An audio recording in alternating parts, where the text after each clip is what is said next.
In today's lesson, we're going to talk about the topic of Nibiru, or ancient Planet X. Now, this is a very interesting topic simply because being raised as a Christian for myself, there are many references to, in Revelations, things like Armageddon or Wormwood or some type of apocalyptic biblical event that we hear about in ancient times being tied to things like the Great Flood. Now, a lot of this information told in even the Old Testament in Hebrew, as well as the English version, the King James New Testament, are consolidated versions of a much longer epic of creation found in the original stone versions of the Sumerian culture. And this is really where the term Nibiru, planet of the crossing, starts to come into play. And anyone who's learned about these topics like Planet X or Nibiru from looking online can see that there's a vast amount of interest in today's search for this ancient Planet X. We'll talk about the modern Planet X in an upcoming lesson. Today, we want to focus on the specific points of evidence around the ancient Planet X, Nibiru, the knowledge talked about when this planet was visible in the sky, as well as what ramifications it has had in the ancient past. Okay, so let's go ahead and look at some of the evidence. When we study the original biblical story, we can see that this idea of a great flood permeates into many different cultures. Now, I focus specifically on the Sumerian culture, which is pretty much today's modern-day Iraq.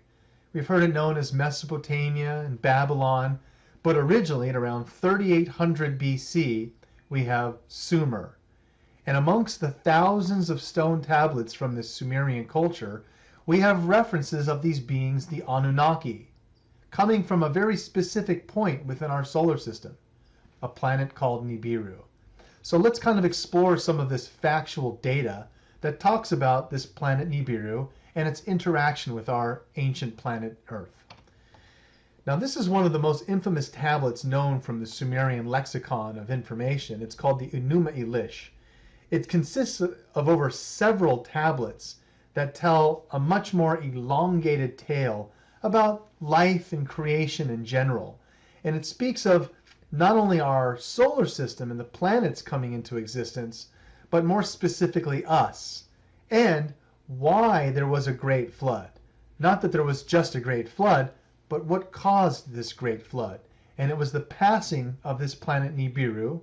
The actual home world of the gods comes close to the inner part of our solar system.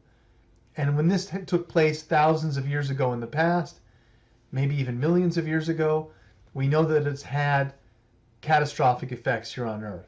So the Enuma Elish is a very interesting text simply because of the fact that it tells us all of the information in this Sumerian version that we find in the Hebrew and New Testament in English of our biblical tales. So, like for instance, 7 days of creation in Genesis. Well, there were actually 7 tablets of creation as part of this much longer epic of Enuma Elish.